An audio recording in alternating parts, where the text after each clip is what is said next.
Bem-vindo ao novo episódio do Política Real. O entrevistado de hoje manja tudo de inovação social. Daniel Schneider. É Schneider? É isso mesmo. Daniel, eu poderia te nominar de diversas formas. Inovação social, transformação urbana, voluntário da Prime Society. Mas eu acho que, assim, como inovação social, eu acho que resume um pouco tudo que você tem feito. Tudo que você tem feito. Mas tem uma coisa que eu não gosto de... A gente fala que a gente não pode, como que se diz, rotular as pessoas. Cara, mas você deve ser meio nerd, ou não? Sim. Porque eu vou começar contando a tua história. Primeiro, você é de onde? Você é de São Paulo? Nasceu em São Paulo? Eu nasci no Rio de Janeiro. Com 12 anos eu me mudei para Israel, por livre e espontânea vontade da minha mãe. Eu morei lá 20 anos. Então, não sabia. Você morou 20 anos lá. Eu fiz lá colégio, fiz lá o exército, fiz lá universidade, primeiro emprego, etc. E aí eu me mudei para os Estados Unidos. Queria viver o sonho americano. E depois de 3 meses, eu recebi uma proposta de trabalho. Você olhar no meu currículo, você fala português... Você é israelense, você foi militar, a gente precisa de você no Brasil. Você ainda tem sotaque, né? Sim, ainda fala biscoitos que eles querem. Tem sotaque. Não saiu. Eu saí do Rio, mas o Rio não saiu de mim. Mas sabe o que eu tô falando? Tô rotulando. Aqui o negócio eu levo muito na boa as entrevistas, né? Porque eu tava lendo um pouco dessa história, né? Fui ler e estudar, porque você é um tema diferente do que eu já tratei aqui ao longo dos programas, né? Você com 14 anos... Eu com 14 anos... ou eu tava jogando bola... Eu acho que nem namorado eu tava pensando. Eu tava moleque, tava jogando bola, né? Fazendo coisa errada na vida, né? Você com 14 anos, você criou um e-commerce, que era um negócio, assim, inovador. Sim, como que deu? Como surgiu? Agora você falando que morava em Israel. Então você estava com 12 anos, mudou, você morava em Israel. E lá tem um negócio de tecnologia muito avançado, principalmente em questão de segurança, né? Sim, sem dúvida. Né? Segurança. Deve ter outros temas, mas segurança a gente sempre... É muito conhecido. É muito conhecido, correto? Foi a sua ida para Israel? Foi lá que... Foi exatamente isso. É isso? Foi exatamente isso, porque eu era como você. Até eu ir para Israel, eu era bagunceiro e aprontava. Só que o choque cultural foi enorme. A mudança cultural foi enorme. Então, o que é? A gente é mais expansivo? Eles são mais educadores? A educação é uma coisa mais presente? Tem várias nuances sobre isso. Primeiro... Eu tô até tomando cuidado para não falar mal, entendeu? Sim. Porque cada um tem a sua cultura, mas o que muda? Primeiro, para alguém com 14 anos eu tá jogando bola e você tá fazendo um e-commerce. Primeiro, por incrível que pareça, foi a caída da União Soviética, porque quando caiu a União Soviética, permitiram 1,5 milhão de judeus da antiga União Soviética migrarem para Israel. Então eu cheguei lá no meio de um turbilhão. Imagina um país de 6 milhões de pessoas recebendo 1,5 milhão de pessoas, né? Então... Se a gente imagina isso como se fosse o Brasil, é como se o Brasil estivesse recebendo 50 milhões de pessoas, né? Alguma coisa assim. Então, me botaram numa sala para aprender hebraico, tinha 39 russos e eu. Né? Então, era isso por um lado. A tua mãe já falava? Minha mãe já falava hebraico, ela era professora de hebraico aqui no Brasil. Isso ajudou, né? Ajudou ela, né? Você não falava nada? Não falava uma palavra. Putz. Mas é uma cultura bem mais agressiva. Eu entrava numa loja e o cara me olhava, mas por que você está sorrindo? Me conta por que você está sorrindo. Fala, cara, isso era muito agressivo, né? Tipo, você nunca imagina entrar numa loja no Brasil e alguém perguntar por que você está sorrindo. Então, a cultura, eles gritam, eles não falam, só que para eles não estão gritando, eles estão falando. Para nós tá. Eles falam muito perto um do outro, eles tocam um no outro. Quando eles falam, ninguém toca em você e segura teu ombro. Então, assim, é muito diferente. E aí, por sorte, né? O apartamento que a gente decidiu morar era um dos 2 prédios em todo Israel que foi decidido entrar no teste de uma fibra ótica. Então, em 1992, eu tinha fibra ótica em casa. E eu tinha um namorado da minha irmã que... 1992? 1992. Você estava ainda na internet de escada? Não, sim, isso, é. Sim. Acho que estava começando o celular, né? Ainda, né? Também, Putz, né? Não, muito... né? Então, eu tinha meu futuro cunhado era um nerd engenheiro de um dos melhores institutos de Israel e meu relacionamento com ele era que ele me dava no fim de semana exercícios de matemática avançada, e eu tinha que durante a semana tentar adivinhar a resposta, descobrir como... Então ele me ensinou a programar e juntou o útil ao agradável. Tinha internet, me veio essa ideia que o comércio eletrônico ia bombar, ninguém conhecia a Amazon, ninguém imaginava nem esses nomes, né? E então eu voltava do colégio e programava, era o que eu fazia, porque era uma forma de me entreter. E você teve uma passagem que eu queria até que você me explicasse, porque realmente eu fui ler, né? Unidade 8.200 das Forças de Defesa de Israel. Você estudou lá, é isso?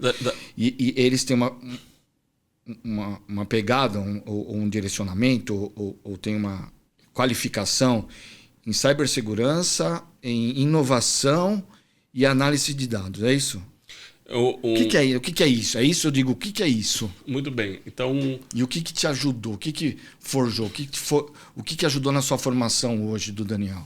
Então, quando você chega a 16 anos de idade em Israel, você começa a passar diversos testes para o exército, né? Porque todas as crianças vão passar por lá. A partir dos 16 anos, é isso? Homens geralmente 3 anos, mulheres geralmente 2 anos. Mas com 16 anos começa. E começam os testes, né? Testes. Então você tem testes de saúde, testes psicológicos, testes de inteligência, testes físicos, tem uma série de testes. E isso te dá algumas notas, essas notas te viabilizam quais são os caminhos que você pode. E eventualmente 0,1% vai ir para as unidades especiais, entre elas a 8.200. Um exército, parte da função dele é saber quais são os segredos do inimigo, né? E para isso você tem as áreas de inteligência do exército. A função dele é saber o que o inimigo está planejando, como ele vai fazer, se vai ter guerra ou não vai ter guerra. Então você tem a área de inteligência do Exército de Israel, que ela é dividida por áreas. Então você tem a área que se chama Human Intelligence, que a gente conhece, é o Mossad, é a CIA. Posso fazer um parênteses? Porque sim, claro. Você está falando um negócio que eu uso direto nesse programa, né? Porque eu recebo muitos políticos e eu sou um cara que circulo por todos os lados, né? Então eu recebo esquerda, direita e tal. E eu falo assim, as pessoas perderam a capacidade de entender como pensa o outro. E para você vencer uma guerra, você tem que saber muito mais sobre o seu adversário do que de si próprio, né? Sim, e é isso, né? Sim, anos depois... Até para montar estratégia, né? Muitos anos depois, quando eu passei um processo seletivo para a IBM como executivo, tinham 5.000 candidatos e eu fui a única pessoa selecionada que não tinha relacionamentos pessoais dentro da IBM, das 5.000 pessoas. Na verdade, eu tirei em segundo lugar e a menina que era a primeira, por acaso, era uma amiga e ela decidiu não E a IBM seguir. lá? A IBM era lá, mas eu era sujeito aos headquarters, né? A matriz americana. Mas você fez o teste lá? Fiz o teste lá, mas, de novo, era um papel global, não tinha nada a ver com Israel especificamente. Com Israel específico. E eu falei, cara, por que vocês me selecionaram? Eu não conheço nada da IBM. Falei, você não conhece nada da IBM, mas você conhece nossos concorrentes como ninguém. Aí falei, porque eu trabalhei no Exército com todos os concorrentes da IBM, menos com a IBM. Aí a gente falou, a gente está trazendo mas você... Mas porque a IBM calhou de você não ter contato ou ela não participava por acaso, da tecnologia, né? Por acaso, da inteligência? Por acaso a nossa unidade não tinha interesse nos produtos que eles tinham naquele momento. era uma questão circunstancial, eu acredito. Eu acho que outras áreas do Exército tinham sim, IBM não tinha nenhum problema, mas ali, que era a área de pesquisa e desenvolvimento de novas tecnologias, calhou que não tinha isso. Voltando para a inteligência, você tem áreas de Human Intelligence, que é o que a gente vê no filme do 007, né, que é o espião, né, o famoso.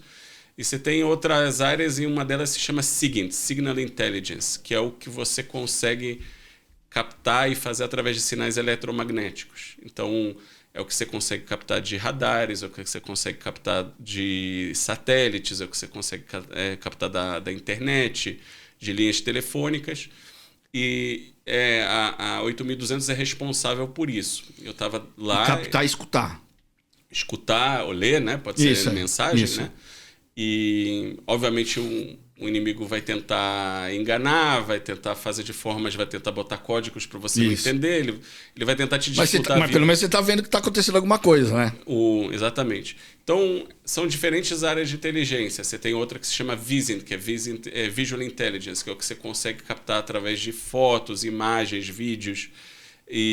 Então, você tem diferentes áreas e cada uma dessas tem opinião. A 8200 é conhecida mundialmente como uma das mais fortes do mundo.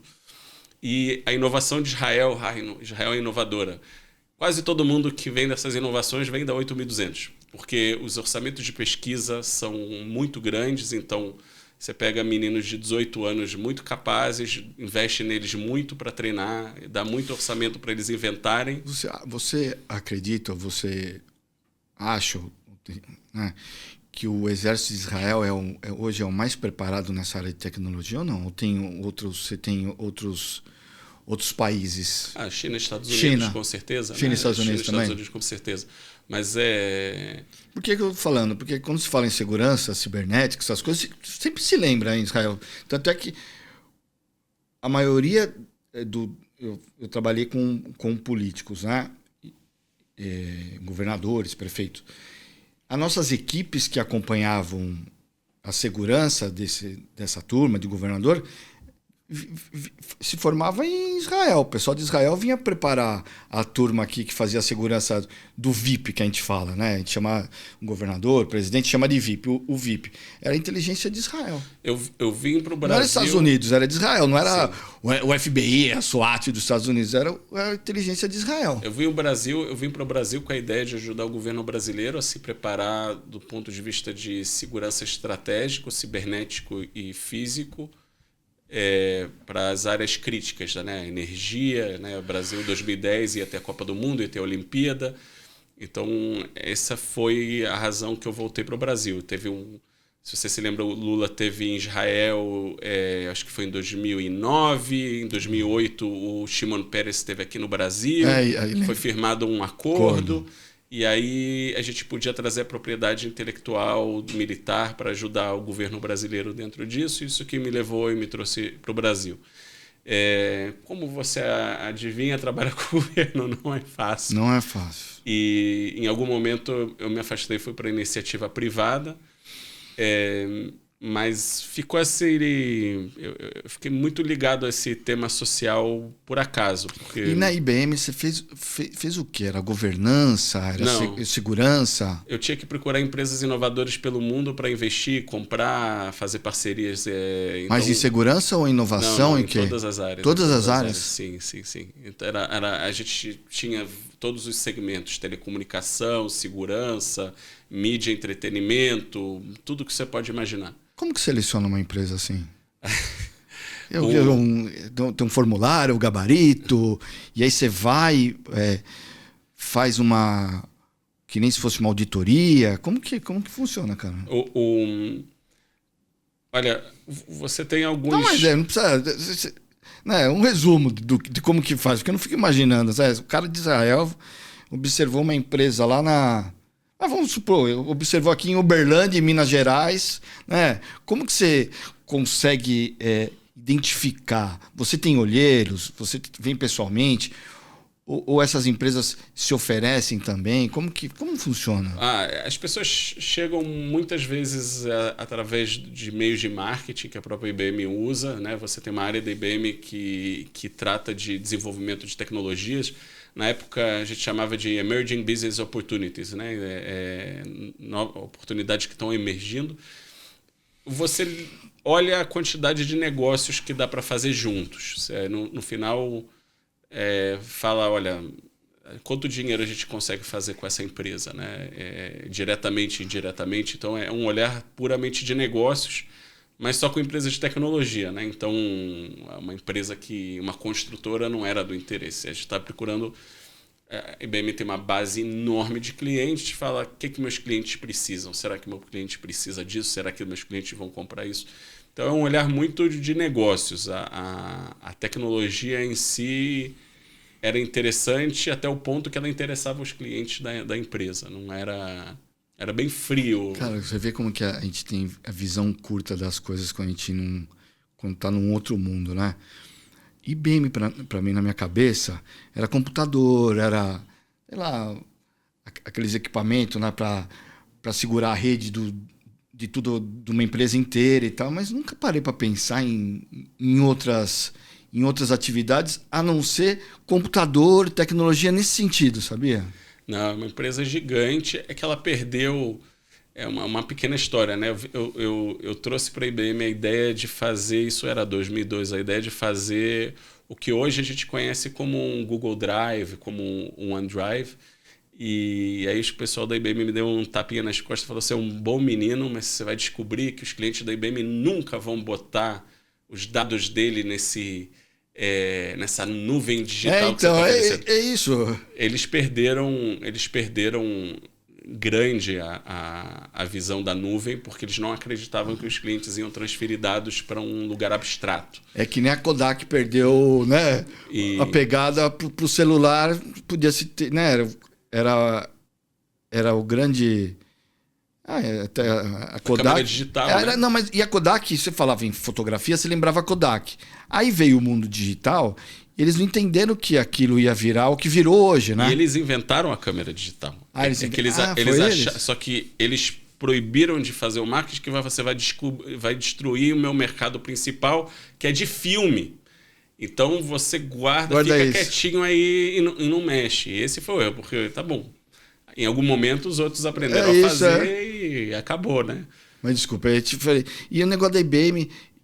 E quando você veio para o Brasil, foi por causa... Você falou que foi por causa da IBM. E aí você ficou... Não, eu vim para o Brasil por causa... Eu trabalhava para a Elbit Systems, que é uma das maiores empresas de tecnologia de defesa militar israelense. E a ideia era fazer acordos com o governo brasileiro. Essa empresa é muito conhecida porque ela que faz os drones para a Força Aérea Brasileira, ela que faz a renovação eletrônica. A Elbit Systems. E ela teve nas notícias ultimamente por causa que ela ganhou uma licitação e o governo não quis assinar. Então ela é uma empresa bem famosa. Por causa de ideologia. Por causa de ideologia, exatamente. Que você falou, a dificuldade de governo, né? Tudo bem. Para mim é um passado, eu tô em outra. E aí, hoje você tem empresa aqui, ou você representa alguém? Não, hoje eu tenho 2 chapéus. Eu estou trabalhando num fundo americano de investimento de private equity, que se chama Platform Capital. E esse é meu trabalho com fins lucrativos, né? Isso. E eu tenho um trabalho sem fins lucrativos, que eu sou presidente voluntário da Prime Society. Então, porque eu tô aqui com a Prime. Mas eu falei, tudo bem, o cara veio aqui, mas só... Porque aí a gente vai entrar nessa parte social que você fez. Eu queria saber, entender a sua parte financeira, né? Sim. A parte financeira. A Prime, ela tem uma visão, o seu objetivo, né? Como se diz, o seu horizonte da questão de erradicação da fome, da pobreza. Isso, erradicação da pobreza através de tecnologia. Como que é isso? E aí vem um negócio que é 5.0. Aí depois eu fui ver que teve o 4.0 também. E eu não conheci nem o 4.0, mas conheci o 5.0 agora. Mas é através de inovação. Inovação. Não só tecnologia. Eu vou te dar o contexto. Quando eu cheguei no Brasil em 2010, eu tinha 20 anos que eu estava meio afastado do Brasil, né? Você mora em São Paulo hoje? Eu moro em São Paulo hoje. Eu tive uma startup que se chamava Mcash, que virou HSBC Mcash, que teve aqui no Brasil e foi vendida em 2010. Então eu tive alguma coisa com o Brasil, mas eu não morava aqui. Mas quando veio morar em São Paulo? Aí eu vim morei um ano em Brasília. Né? Morei um ano em Brasília por causa da Elbit. Aí mudei. Aí minha esposa veio para Brasília, minha futura esposa, né? Na época minha namorada falou: Brasília não rola. Então ela foi para São Paulo, eu vim atrás dela. E ela era de lá ou era brasileira também? Ela é o contrário, ela é uma israelense que aos 4 anos de idade se mudou para o Brasil. Caramba. Então ela morava no Rio e ela se mudou para São Paulo por trabalho. E, bem, eu vim com 2 malas, bati na porta dela, falei: aqui que eu vou ficar. Mas vamos falar, Prime Society. Muito bem. Em 2012 eu tive a oportunidade de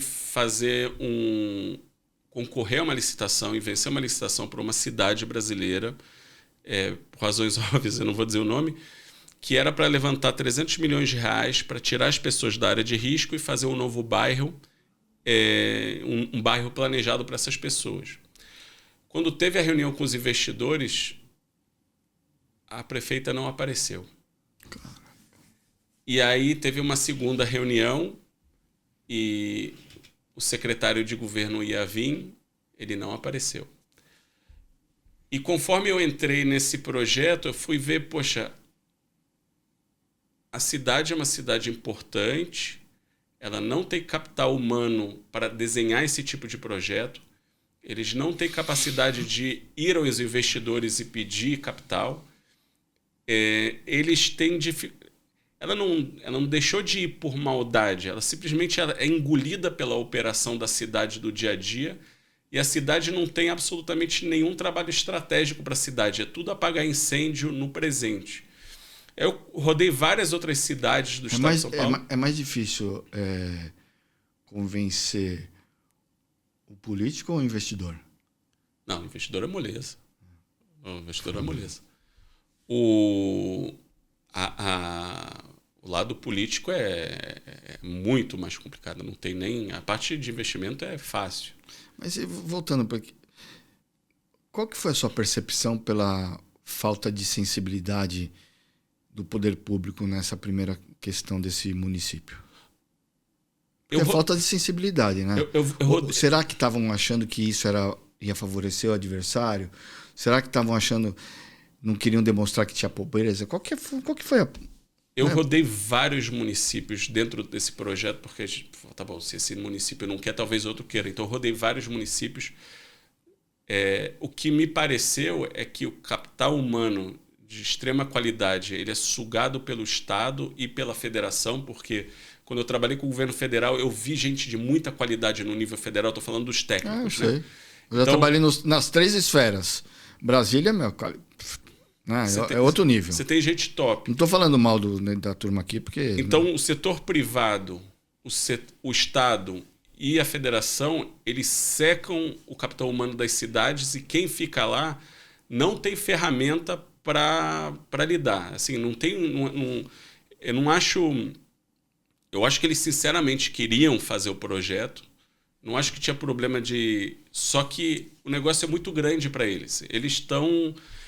Ela deixou de vir por causa de uma greve de taxista. Então não é que ela não quis ir, né? Ela estava com um problema só que você não imagina, você vai vir para um CEO de empresa falar, olha, você tem um problema aqui, mas o investimento... Resolve, delega, né? Você tem estrutura, você tem gente. Você não imagina que você vai deixar de faltar uma reunião estratégica por causa de um problema operacional, né? E aí eu decidi fazer um curso de MIT chamado Combate à Pobreza Global, com Esther Duflo e professora Badi, que mais tarde eles ganharam o Prêmio Nobel da Economia. Você faz isso de forma voluntária, né? Voluntária. Voluntária, né? E quando eu fiz esse curso de combate à pobreza global, acabou o curso, eu vim para minha esposa e falei, esses caras estão errados. Aí pronto, fechou o tempo, né? Você é um prepotente, quem você acha que você é? Você está fazendo um curso de MIT. Falei, eu vou estudar mais sobre esse tema, mas o meu sentimento, pelo que eu vi nas prefeituras, é que eles acertaram em parte, mas não aceitaram. E vim trabalhando isso desde 2012 para cá, escrevi muitos artigos, centenas de artigos sobre o tema, estou preparando um livro, Cidade 5.0, Inovação para um Mundo Sem Pobreza. E a visão que eu cheguei foi o que deu origem à Prime Society. Eu fiz uma palestra na Horasis Global Meeting, que, por sinal, você está convidado. É um evento que vai ser sediado em São Paulo, dia 7 a 10 de outubro. Mas tem um outro evento que você vai participar também, quer ver? Sim. Agora eu vou falar, né? Porque tem que... Vou registrar, que eu tinha deixado para o final... Tem 28 de maio. 28 de maio, né? 5.0, quando a erradicação de pobreza é um bom negócio. E depois ele acontece em Minas Gerais, dia... Acho que é 25. O de São Paulo está aqui, que é dia 28 de maio. E vai ter em Minas também. E a ideia é rodar o Brasil com esse evento, que é passar esse conhecimento do que a gente veio aprendendo nesses 10 anos.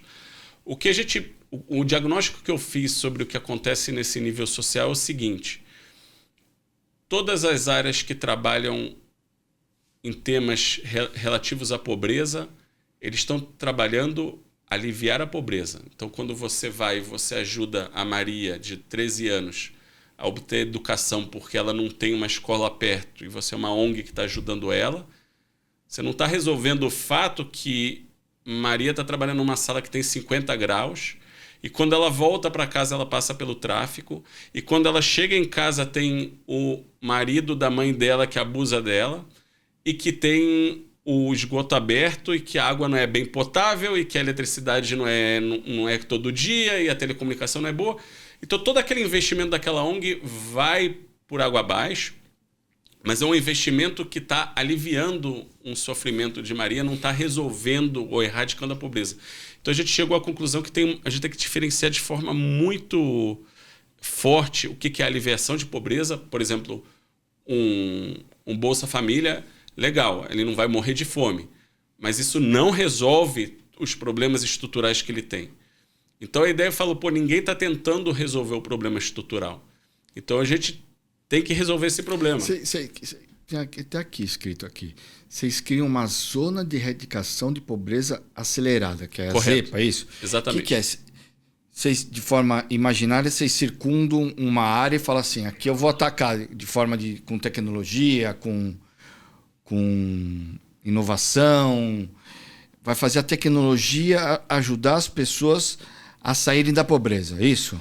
A ideia é montar uma cidade ou um bairro absolutamente planejado, onde a gente... Quando você fala absolutamente planejado, o que é? Porque vamos falar, você falou de uma área, já rodei o Brasil também, porque eu vi muito disso.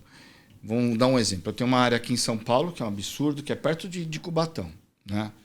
Ela ainda é feita de palafitas. Palafitas são casas de madeira em cima do mangue, sem esgoto, sem nada. Você consegue entrar e resolver o problema dessa região de palafita? Ou ela tem que ter o mínimo de estrutura? Você acertou. Esse é um dos grandes problemas da forma que estão tentando resolver o problema da pobreza hoje. Você está tentando levar a solução para as pessoas. Eu entendo que isso é fundamentalmente errado e eu vou explicar. As pessoas que quiseram mudar a vida delas mesmas e migraram para Nova York ou migraram para Londres, elas fizeram uma decisão e elas fizeram um esforço de mudar a vida delas de um lugar. Tem uma pergunta básica que não está sendo feito em nenhum projeto relativo à pobreza. Vai ter retorno de capital? Porque se não tem retorno de capital... Capital humano, você diz? Não, de capital. Capital financeiro. Então, se você não faz essa pergunta, e ninguém está fazendo essa pergunta em quase todos os projetos que a gente vê, tem um problema muito sério. Porque as pessoas vão continuar pobres, não vão conseguir ter renda. Se não tem retorno de capital, então por que injetar dinheiro lá? Se você vem para um investidor e fala, vamos investir nesse projeto para ajudar essas pessoas, e ele fala, mas Daniel, olha o investimento que vai precisar fazer para trazer água potável para cá. Olha o investimento que vai ter que fazer para fazer estrutura de saneamento. Não vale a pena? Então tem um problema. Não vale a pena. Você tem que fazer os projetos de novas cidades onde tem retorno de capital, onde o investidor vai poder... Olha, 98% do capital do mundo não é do Brasil. O Brasil é 2% da economia global. Quase todo o dinheiro está no exterior. Ou você faz, se você quer erradicar o problema da pobreza no Brasil, vamos dizer que você precisa de 1 a 2 trilhões, de 1 a 5 trilhões de dólares. Esse dinheiro não está no Brasil. Se você não mostrar para o investidor externo que ele vai ter retorno em cima desse capital, o dinheiro não vai fluir, você não vai ter FDI, que é Foreign Direct Investment, conforme teve na Singapura, conforme teve em Shenzhen, conforme teve em Dubai. Isso que eu ia falar. Então, não é uma coisa nova. Já tem algo testado em outros lugares do mundo. Exatamente. Né? Shenzhen, Singapura e Dubai também? Dubai também, Aonde, Dubai? Honduras também, o Centro Financeiro de Dubai. É? O Centro Financeiro de Dubai, eles falaram, olha, a lei do Islã não vale aqui, aqui vai ter uma lei civil law. É que o ano passado eu fui para Dubai, não sabia disso. Né? E eles criaram uma bolha e falaram essa Isso, bolha... é uma bolha, Tanto é que você vê, tem a Dubai nova e a Dubai antiga, né? Você vai visitar, inclusive, a Dubai antiga, né? Então, por exemplo, em Honduras. Honduras quebrou em 2009... E trouxeram o Prêmio Nobel de Economia Paul Romer para Honduras. Falaram, cara, ajuda a gente a resolver o problema de Honduras. E ele falou, muito bem, criem uma bolha, deem um status legal diferenciado para essa bolha, de forma que o investidor tenha segurança jurídica de investir o dinheiro dele aqui, e o dinheiro vai vir. E assim nasceu Próspera. Mas esse investidor... Esse investidor... Qual o retorno que ele imagina? Que tipo de retorno? Eu estou com dificuldade de entender. Você me chama para assim, chega aqui, põe 100 reais aqui para mim, aí que nós estamos montando um fundo, põe 100 reais. Como que eu vou ter retorno? Não é quase uma filantropia que eu estou fazendo? De jeito nenhum. Não. Qual o retorno? Eu estou com dificuldade de entender o retorno. Legal. Então, imagina, por exemplo, em Honduras, Ciudad Morazán, o arranjo que eles chegaram lá, é que o que seria paralelo ao nosso imposto, por exemplo, de ISS. Certo. 5%, 1% vai para o Estado, 4% vai para o operador daquela cidade. Entendi. E desses 4% tem o lucro e tem toda a questão da operação da cidade. É uma cidade que foi feita para tirar pessoas da miséria. E ela tem 10 mil pessoas, está com lotação máxima, e elas funcionam. E ela é excelente. E se você for lá, você não vai ver uma sujeirinha em nenhuma rua. E ela é toda acertadinha. E o investidor que botou lá o dinheiro, ele é um bilionário italiano que se mudou para lá com a esposa, porque é o projeto de vida dele. E as diferenças sociais ou as diferenças culturais? Né? Porque você acabou de falar, né? Israel, quando você saiu daqui do Brasil, foi para Israel, você sentiu essa diferença cultural. Como que faz para... Não tem o mundo não é diferente se imaginar um mundo Dubai para a realidade brasileira. Tô imaginando Dubai agora, né? Tô imaginando Dubai antiga. Honduras. Como que faz para adaptar? Ou o projeto é quase que muito parecido, que a pobreza é muito parecida? Como que é isso? Você entendeu? Como que... Sim, absolutamente. A minha posição sobre isso é que a gente tem que separar... Olha outra diferença, se você pega o governo como ele pensa. O governo vai falar assim, ó, tem 10 grupos de pessoas pobres. Quem a gente vai escolher para ajudar? Escolhe aqueles que estão com o maior nível de sofrimento. Essa é mais ou menos a mentalidade, onde a situação está mais precária. Olha como pensaria o investidor. Desses 10 grupos, qual é o grupo que tem maior chance de dar certo? É completamente diferente. Você vai escolher os ricos entre os pobres, aqueles que, por exemplo, têm um nível de educação um pouco melhor, aqueles que estão mostrando que eles são trabalhadores, que eles não estão metidos com tráfico. Você vai selecionar, porque você precisa que aquilo dê certo. Porque você precisa dar certo, porque se der certo vai vir mais dinheiro para ajudar o próximo. E se der errado, não vai vir mais dinheiro. Ou seja, o público que você atinge tem que ter uma mentalidade diferente do que de muitos. Tem que ser uma transação onde você escolhe e nós te escolhemos. Tem que ser basicamente um cara que quer vencer na vida, um guerreiro, Exatamente. né? Não pode ser alguém que tá, não quero nada. Como muitos dos imigrantes para São Paulo há muitos anos atrás. Isso. É uma escolha. E se você vai fazer isso na área dele, não teve escolha. Então não tem comprometimento. Isso. E aí o dinheiro, o investimento vai por água abaixo e vai ser um grande... pode ser um grande problema. E aí, voltando para o investidor, como que você convence o investidor... Já existe um fundo já? Esses investidores já colocaram dinheiro? Porque eu fico imaginando, como convence?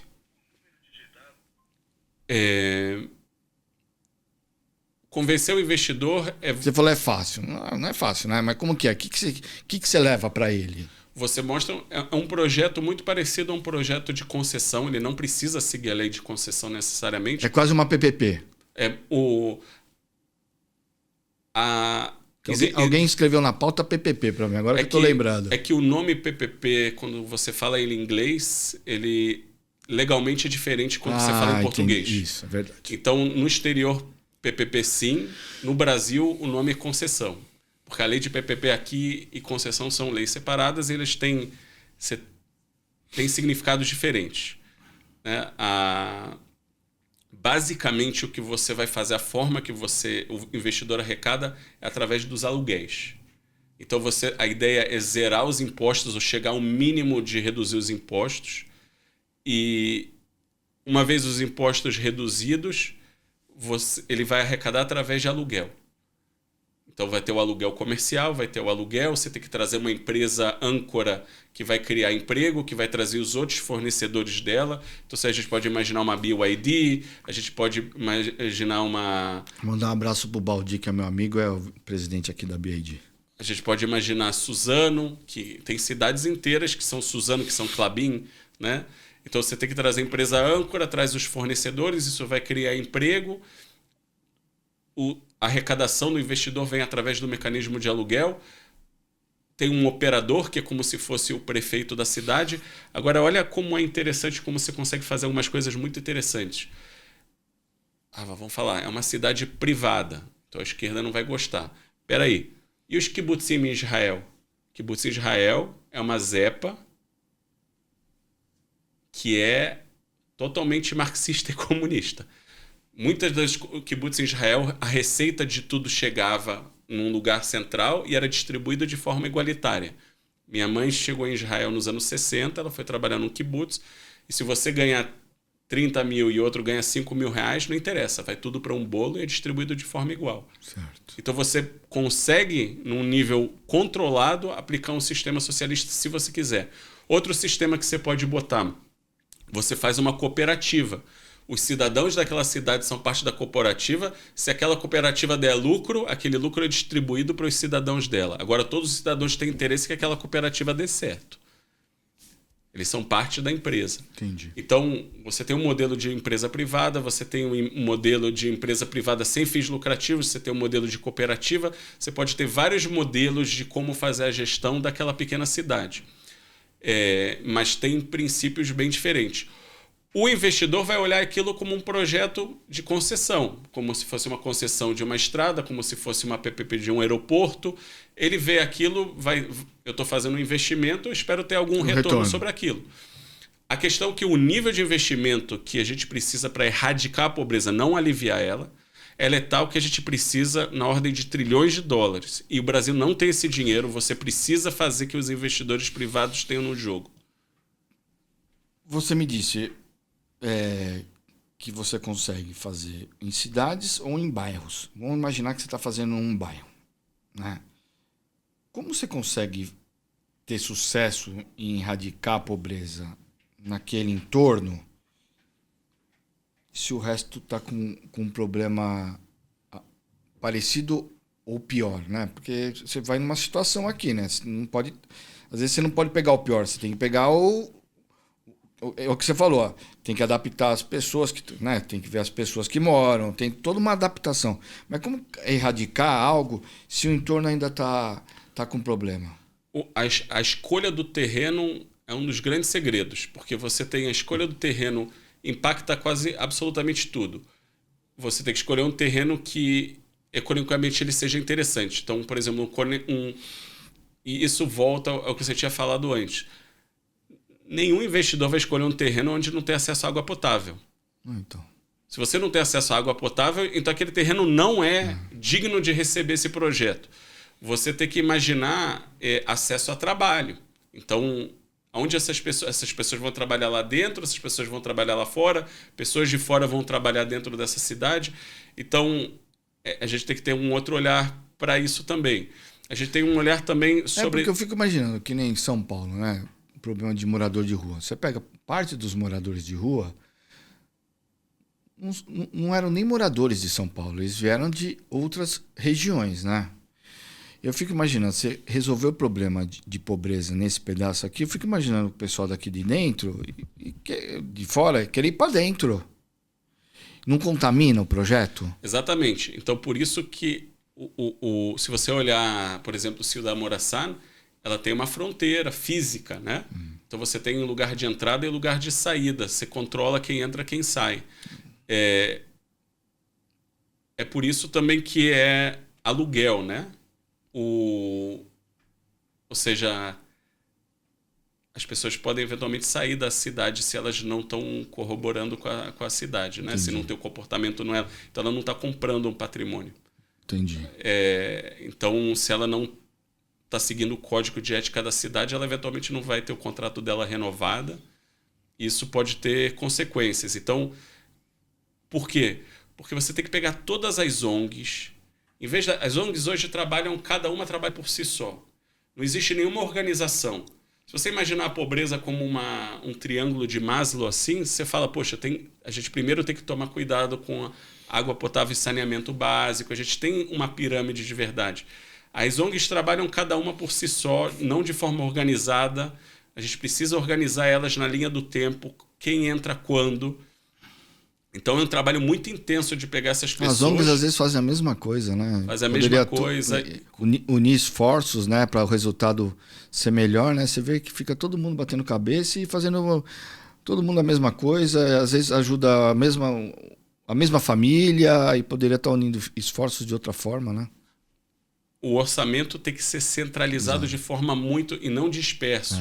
Quando você dispersa isso, você perde a oportunidade realmente de... Você está aliviando, mas você não está erradicando. Isso. Então, a centralização de orçamento tem que ser tal que você vai fazer essa pessoa passar uma experiência em todos os aspectos da vida dela.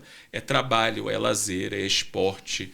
Você está entrando em absolutamente tudo. É importante você, por exemplo, se você olhar Minha Casa Minha Vida, teve alguns erros de projeto lá interessantes, né? Primeiro, eles criaram um incentivo não proposital de afastar o Minha Casa Minha Vida, o que aumentou muito o custo para o Estado de toda a parte de saneamento, água, etc. Eu digo que a inteligência não tem estratégia, né? Muitas vezes a ação não tem inteligência e nem estratégia.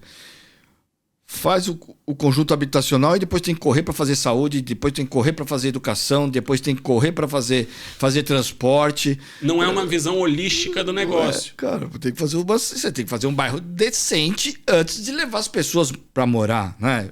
O planejamento ele é absoluto, não existe planejamento parcial. Se você cria uma casa para uma pessoa, mas não tem trabalho, se você cria o trabalho, mas não tem saúde, se você cria a saúde, mas não tem educação, se você cria não tem trânsito, você tem que dar uma solução integrada. Por isso que a ideia é um bairro planejado, 10 mil pessoas. Você também tem uma questão de... por exemplo, em vez de casas, faça o melhor uso do terreno, faz prédio. Prédio, é isso. Né? Isso vai diminuir o custo do terreno que é usado, isso vai permitir dividir certos custos fixos por mais pessoas, que vai melhorar a qualidade de vida. Então, mas você só tem esse efeito quando você passa e fala para a iniciativa privada, o investidor também tem que lucrar com o projeto. Se vocês dependerem só do governo, não vai ser. Qual é o papel do governo? Ajudar com as regulações. Ajudar a facilitar do ponto de vista regulatório. Esses eventos que você falou, né? Agora em São Paulo, outro Em Minas Gerais, em BH. Em BH. Qual que é o principal objetivo? Eu vou perguntar, fazer a pergunta já, o que eu acho que é trazer para o investidor, para ele ficar mais próximo, e trazer para o investidor para ele entender qual que é a inteligência, o que está sendo pensado? A gente quer... O nosso papel na Prime Society é ser uma espécie de... A gente quer organizar esse mercado. Porque esse mercado são... Para você fazer isso acontecer, você tem os investidores, você tem as prefeituras, você tem as diversas empresas em diferentes áreas, você tem as ONGs. Tem que organizar tudo isso de uma forma metódica e sistemática. Então a gente quer se posicionar como um regulador privado sem fins lucrativos. E organizar essa bagunça. A gente precisa levar esse conhecimento. Tudo que a gente está conversando, quantas pessoas no Brasil conhecem? Eu falei, fui estudar a pauta. Eu estudo toda a pauta, mas você era um negócio que eu fui pro Google, fui estudar de verdade. De verdade. A gente precisa levar esse conhecimento para os governadores, para os prefeitos, para os investidores, para as ONGs, para as empresas. Você tem muitas empresas nessa área de concessões e PPP. O quanto elas conhecem? Quantas delas já foram a Honduras e vê os projetos lá, foram para Dubai, foram para Shenzhen? Você tem também o projeto em Wyoming, você tem projeto no Colorado, você tem projetos acontecendo. São 5 mil projetos em andamento agora no mundo. O quanto elas conhecem? Brasil sempre 10, 15, 20 anos atrasado, a gente precisa levar esse conhecimento. Então a ideia é passar por todos os estados brasileiros, eventualmente, para levar o conhecimento. Isso é possível, isso existe. E todo o segredo é você começar por uma única pergunta: como você remunera o capital? Se a gente remunera o capital, se a gente tratar o investidor estrangeiro com respeito, com segurança jurídica, o dinheiro vai vir, o problema vai ser resolvido. Se a gente não conseguir, não vai vir o dinheiro e a gente vai continuar da forma que tá hoje. Então, esse é o foco do problema de erradicar a pobreza. Ele passa pela uma única pergunta: como você remunera o capital, como você dá segurança jurídica. E como que mede o sucesso de um bairro 5.0, de uma cidade 5.0? Como que faz para medir? É a erradicação da pobreza? Sem dúvida. Sem dúvida. Ou seja, se o operador... O que é erradicar a pobreza? É a pessoa ter moradia, ter alimentação digna, ter estudo, ter saúde, ter transporte. Esse é o resultado de uma erradicação de pobreza? Qual que é o item? A ONU e o Banco Mundial, eles medem isso eles medem isso por dólar por dia. Quanto a receita dólar por dia. Então eles têm níveis... Do local ou da pessoa? Da pessoa. Da pessoa. Então há uma pessoa que está... Para sobreviver, ele tem que ter $100 por mês. Então, eu não lembro mais. Pobreza extrema, tá, se eu não me engano, o número era $2,75. Abaixo disso... Isso diário. Abaixo diário é pobreza extrema. Certo. É uma definição muito isso tem um valor. Matemática e simples. O dólar também é um dólar PPP, geralmente, que é um dólar de paridade, né? Então, não é o dólar americano, é um dólar de uma cesta básica que está sendo usada. Então, você tem diferentes níveis de dólar e em algum momento você fala, essa pessoa ela não é mais... Né, você tem a pobreza extrema, você continua sendo pobre, $4, e quando chega a um nível que tem um corte e fala, essa pessoa já não está nesse nível. Então você olha muito pela a renda per capita, a renda da pessoa. Nessa sua missão, né, vamos tratar como missão, o que te deixa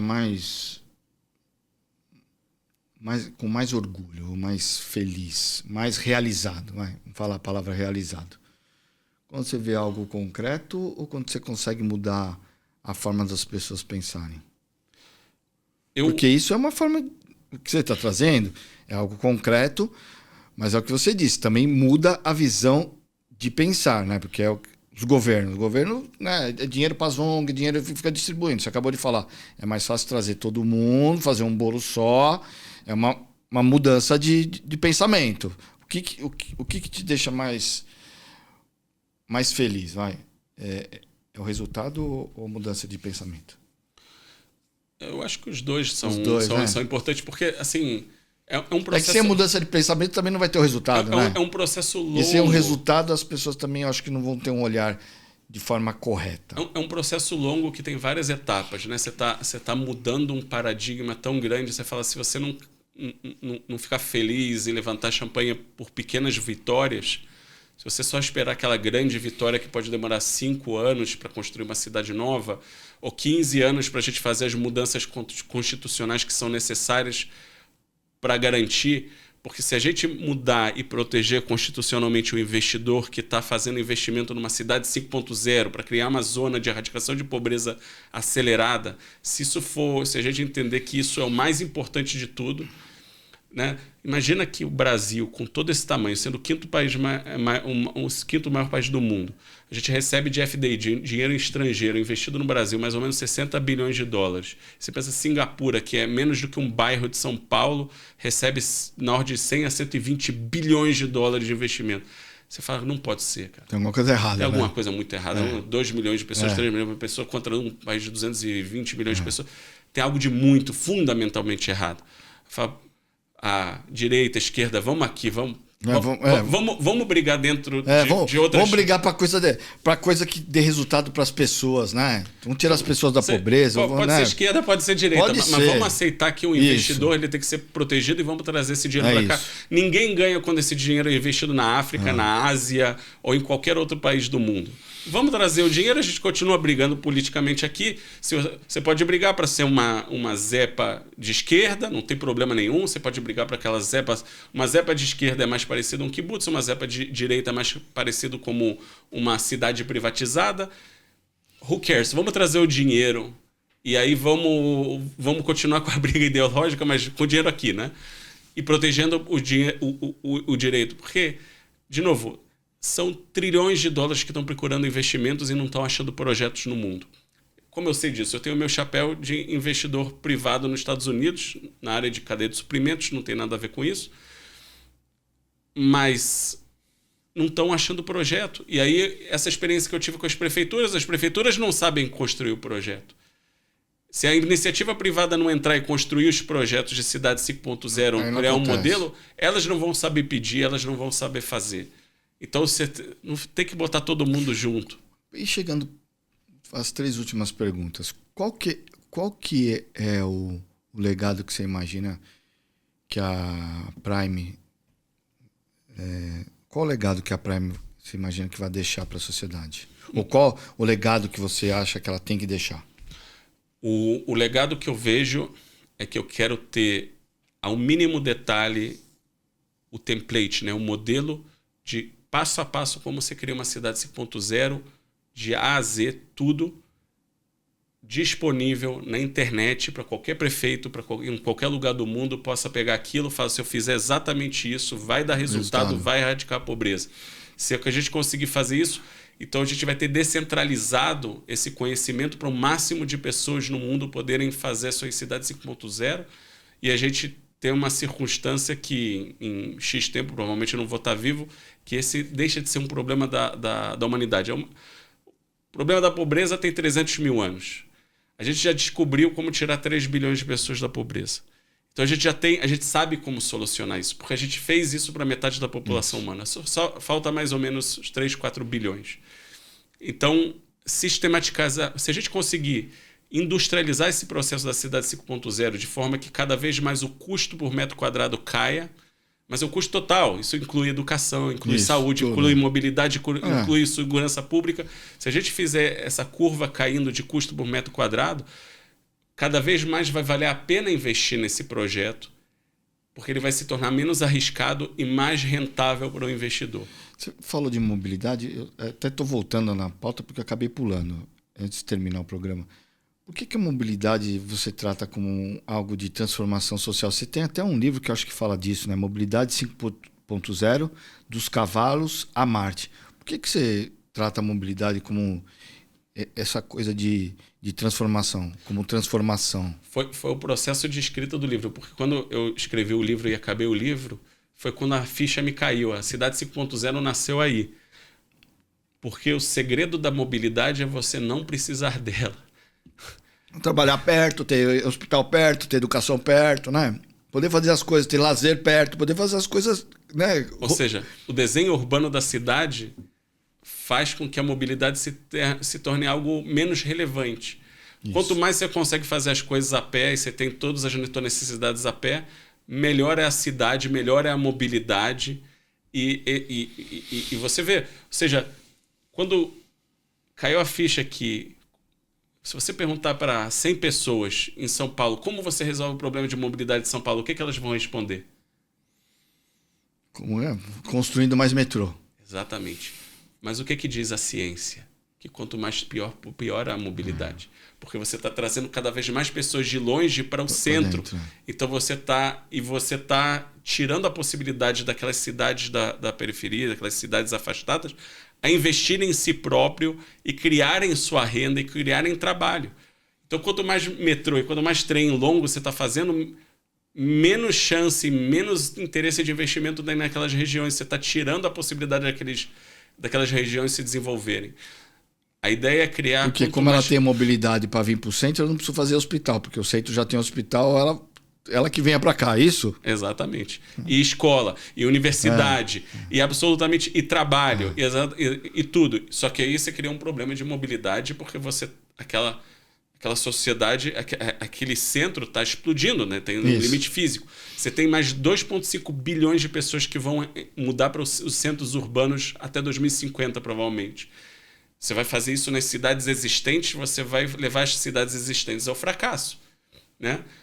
Você precisa aprender a fazer novas cidades de forma industrial. E como que a gente faz para... É a penúltima pergunta. Eu sou de uma época que a juventude era mais ativa, né? Assim, eu pelo menos fui líder estudantil, essas coisas. Pelo menos eu era mais ativo.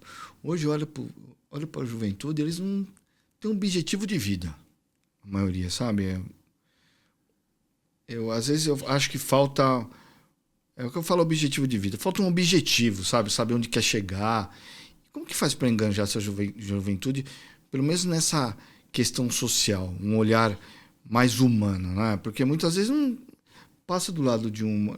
Não estou falando dos jovens, mas os mais velhos também, muitos são assim. Passa do lado de um morador de rua, não tem sentimento nenhum. Mas como que faz para... O mais velho já foi, esquece. Como que faz para enganjar essa nova geração? Começa lá no topo da pirâmide. Quando você pensa nos Estados Unidos, você sabe que tem um objetivo. Make America Great Again. Isso significa alguma coisa para eles e você pode discutir na forma que aquilo é feito, mas existe um objetivo para a nação inteira. Isso. Qual é o objetivo do Brasil? Ele sabe onde vai chegar, né? Ou tem um horizonte. Aqui a gente não tem um... A gente precisa definir... Aqui é cada um por si. É cada um por si. E a gente precisa definir pobreza zero como o objetivo dessa nação. A gente... Não interessa se você é esquerda ou de direita, todo mundo já sabe que tem algo imoral em ter 100 milhões de pessoas sem esgoto. Tem que ter um objetivo nacional, pobreza zero.